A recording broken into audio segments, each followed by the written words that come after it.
So I thought people might be interested in the location of the Peregrine scrape and where the camera is.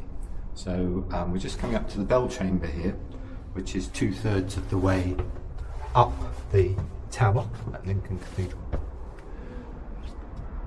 I've just been running a tower tour. The other guide, Cheryl, has taken the group down now, and I'm left up here, which explains why I'm wearing my sash. And I've just unlocked this. We don't come through here on the tower tour. We stay in this part of the tower to listen to the bell chime. Let me just show you. So this is where Great Tom, the large bell, 5.5 ton bell, chimes.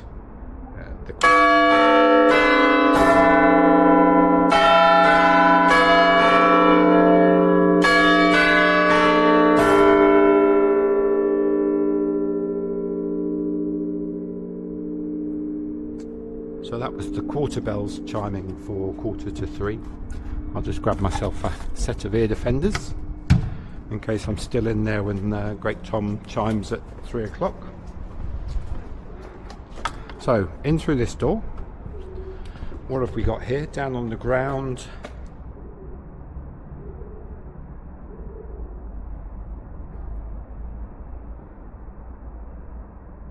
Down on the ground here we've got sacks of gravel that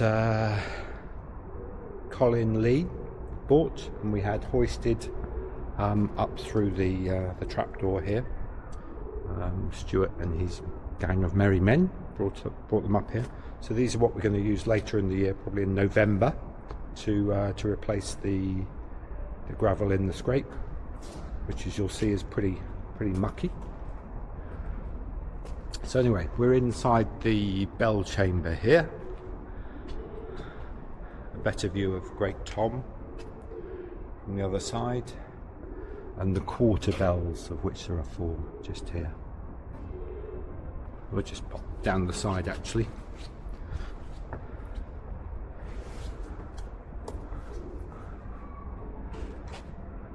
These are the quarter bells, as I say, and strangely enough there are 4 of them.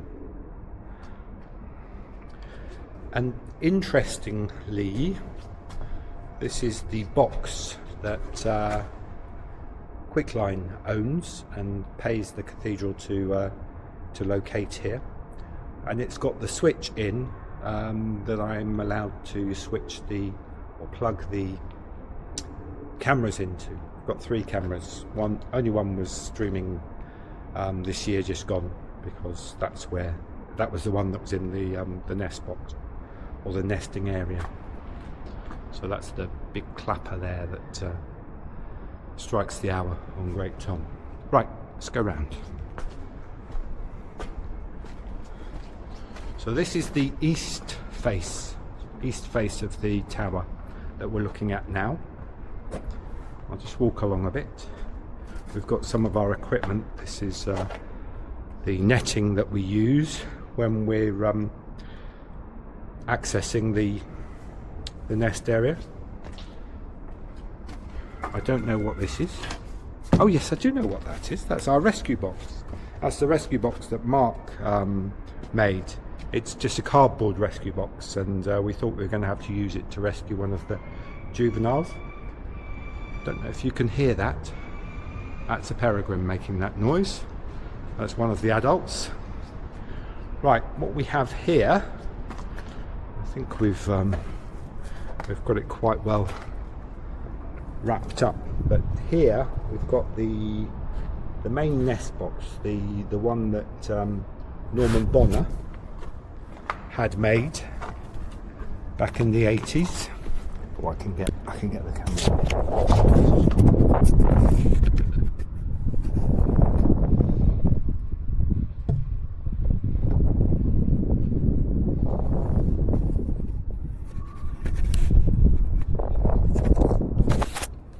So as I say, that's the nest box that was used in 2024 by Mrs. P. That's where she laid her eggs.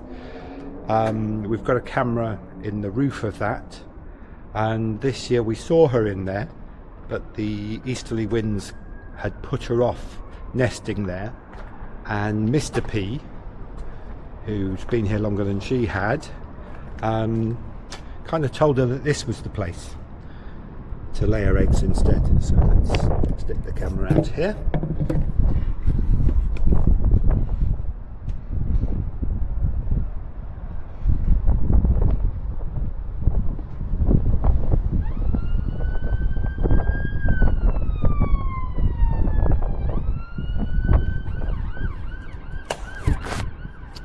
So a familiar sight here of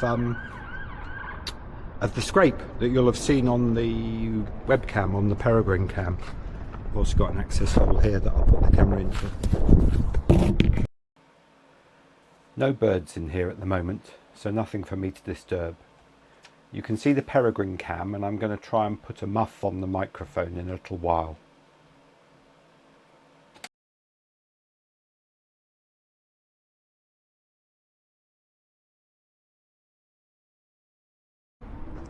And this is the box that contains the control equipment. We use power over Ethernet, so there's power in there, plus the injector, the injectors for the 3 cameras. One here you've just seen, one in the nest box, and one that looks along the. Just see if we can see that. Yeah, we've got one that looks along. This internal ledge on the east face of the tower is duplicated on the south face. It shows the internal and external wall of the tower. And when she laid eggs in the wooden nest box in 2024, the juveniles came out and walked along that place that we've just been showing you.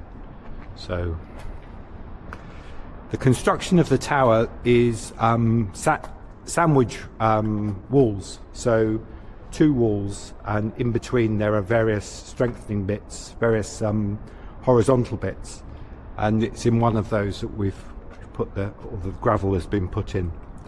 But as you saw on some of the footage,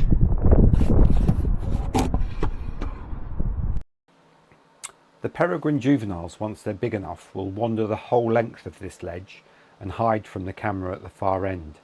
I'd get worried some mornings on first viewing when I couldn't see the juveniles at all, but they were hiding down at the end, just kind of behind a piece of stone.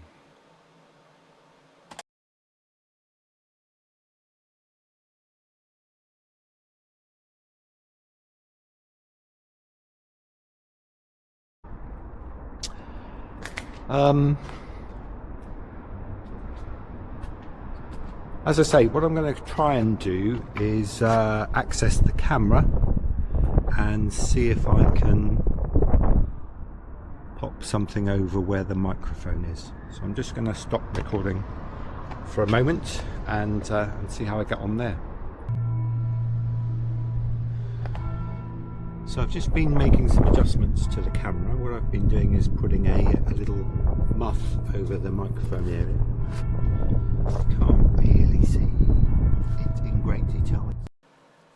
You can just see the small black muff in place just below the 2 lenses of the camera. Plus, as I pull the camera back, there's a good view of pigeon poo on the upper part of the camera body.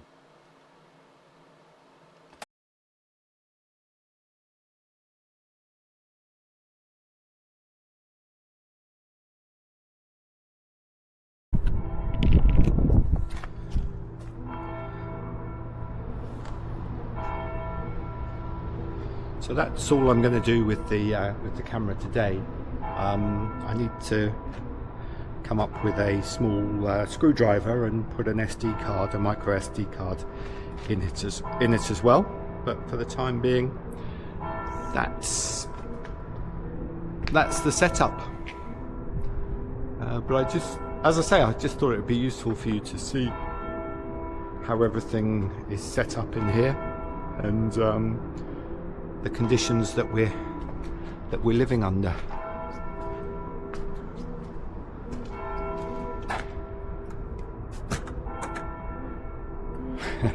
I've realised what that is now. That's a net that that Mark brought up here when we came up to rescue one of the juveniles.